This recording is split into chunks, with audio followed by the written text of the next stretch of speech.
Modest versus immodest claims.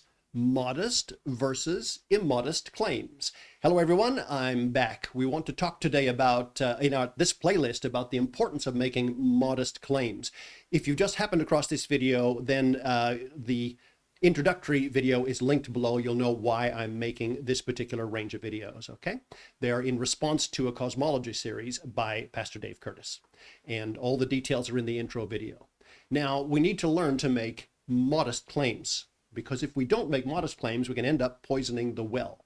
Let me just take you to some claims that Dave has made in this video, in the videos that I'm referencing, and we'll make some comments on those before we get into our greater detail. So let me put this back on the screen here, and we're talking about the power of modest claims as opposed to immodest claims.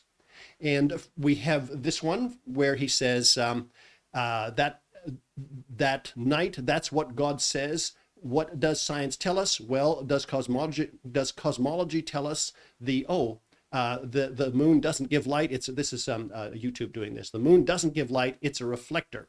Right, they tell us the moon is a rock that reflects sunlight. First of all, if the moon is a sphere, it would not reflect light like that if you take any sphere and try to shine a light on it.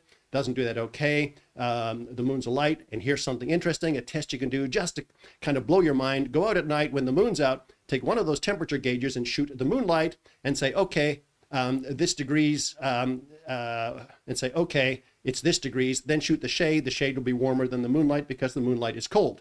So this is one claim that Dave makes. I'm going to just leave all these up on the screen. And pardon the way the reading goes. This is YouTube having gone through and done the transcript. So I'm just dropping the transcript in. Then he talks about this. He said from Silver Beach in Benton Harbor, Michigan, across Lake Michigan to Chicago is 57 miles. So let's do the math. 57 squared. 57 times 57, 3249 times whatever, he gives all these numbers here. And he says, anyways, that should be 2166 feet below the curve. You can check him out here, and which is correct. And he says, well, how is it possible that on a clear day you can see the city of Chicago from Benton Harbor? This is another one of those immodest claims that he's making. We'll comment on them. We'll just look at all of these for the moment. He goes a little farther and he says, let me tell you something, people, gravity is a farce. Gravity was disproved over 100 years ago. There's no such thing as gravity. It's part of their imaginational myth. It's all about density, okay? So gravity is holding this atmosphere to the Earth, then it just stops and you've got a vacuum. But if I take a helium balloon and let it go, where's it going? Why doesn't gravity keep it down like everything else? It keeps this atmosphere down. How come I can't keep the balloon down? Listen, people, it's pure nonsense, but everybody believes it again. This whole idea of gravity was disproved 100 years ago. So third claim, I'm just talking about several of his immodest claims. And here's the last one. That doesn't make sense. You know, there were just certain things that didn't add up now. And now you realize that light speed and all this stuff is nonsense. You can't measure our speed of light. You don't even know if light has a speed, but nobody knows what light is. We don't see light. We see things lit up. We don't see light, so you can't claim to study light if you can't manipulate it, right, etc. And I'll just continue this here. You can manipulate the thing that causes it. You can turn on a light bulb, right, an electromagnetic device, and then you see on the wall, or you can see things, but you don't. But you've inserted this thing between called photons that don't exist. All right. So pardon the kind of reading style there. You can go and listen to the videos and hear that. So he makes these claims here that, in my view, are immodest, and that ends up with a problem. We're going to talk about the fact that the moon is a sphere that does reflect light. Now, if you're an engineer and you've worked on this, or you've worked on EME communications or anything, you know full well that the moon is a solid sphere and how it reflects. And we're going to talk about that a little bit later on. So immediately you might be interested in some of those other things that Dave says that I agree with, his preterist position, his position on soteriology and so on. Say, hey, you need to listen to this. You come across this one, you say, what's he even talking about? Why is he making such a claim? The Benton Harbor, Michigan one is interesting. How come that phenomena only happens rarely, almost only ever over water, and is not repeatable? If you hopped in a boat and crossed the Lake Michigan with a set of binoculars, you'd know straight away that this is an optical condition caused by something other than the actual viewing of the city. It's caused by warm air over cold water causing a lensing effect. It's very well known. Doesn't happen over land. It's rarely repeatable. It's really, really interesting. yet it's claimed with such diligence here, and the claim such, I would say, such immodesty. I need to learn to make modest claims. The gravity one is a complete, it's just really interesting to me. In high school, we learned that floaters displace their own mass and sinkers displace their own volume. Was the first thing Dave Burns, the physics teacher, said. And I'm sure Dave probably heard the same thing in high school physics. He's a bit older than me, so teaching began to deteriorate over time. But the idea of the helium balloon will ascend until its mass volume equation is normal, is equalized, and it won't ascend anymore. And it's very well known. That's why weather balloons will go up to a certain height, and that's it. And the whole idea of what he's talking about here with gravity and density is just so weird. Plus, the density formulas all come from the gravitational formulas. It's just amazing. It's such an odd claim that he would make. Again, let's learn to make modest claims. And we're going to see that this is a problem overall with this presentation. And this is my suggestion to you, ladies and gentlemen.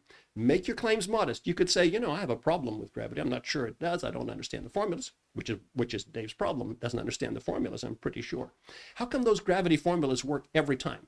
How come they work for volumes of ships? How come they work for airplanes in the air, buildings and everything? How come they work all the time? Elevators, elevator design. You ever thought about that? It's just so fascinating. If gravity was disproven over 100 years ago, what supplants it? And how come the thing that we call gravity, that according to Dave doesn't exist, how come that thing follows those formulas perfectly, always, every time? This is really worth thinking about. And he then goes on, he talks about the speed of light not being measurable. Imagine if you're a builder and you use one of those laser tape measures, and you use it to measure wall distances. You've probably all seen them. You say, well, no, it's completely inaccurate. Well, why? Well, because the laser tape measure sends a light pulse, counts how long it takes for the reflection to come back, uses the speed of light, which is measured constantly all the time with total accuracy, and says, bam, this is the distance between me and the wall, right? And that same technology is used to measure the distance between ships, measure the distance of planes and big buildings, etc. To say that we cannot measure the speed of light is just preposterously incorrect outright. Now, you could make a modest claim and you could say something like, well, I'm not sure the speed of light is consistent all the time anywhere in the universe, and that's probably where he's getting that from. That may be true, who knows? But certainly here on the Earth, between here, the Earth, and the moon and so on, the speed of light is completely consistent, been measured many times. Not only the speed of light, the speed of radio waves, and so on. In fact, this technology is so constantly used and so well understood that light is being used in microprocessors and computing technology because it's consistent and reliable instead of using electricity in some places. And that's because when electron travels through a conductor, it has an EMF effect, and which light does not have. It's really, really fascinating. So there's just such an immodest claim. Now, what do I mean by poisoning the well? Well, the problem here is, ladies and gentlemen, when we as Christians take our pulpits and make claims about things we simply do not understand or that are outright incorrect, like the measurement of the speed of light or the gravity formula or whatever, and a bunch of others. Those who would come alongside us, who might agree with our position theologically or eschatologically or soteriologically, pardon the big words, are going to say, well, I don't think I can trust what this guy says about this because I know constantly and typically that he is wrong all the time, that he's wrong about these things. If he's that wrong and he makes those claims, how can he be right about these other things? So my comments today in this short video have to do with the need to make modest claims as opposed to immodest claims. Come back for the next video.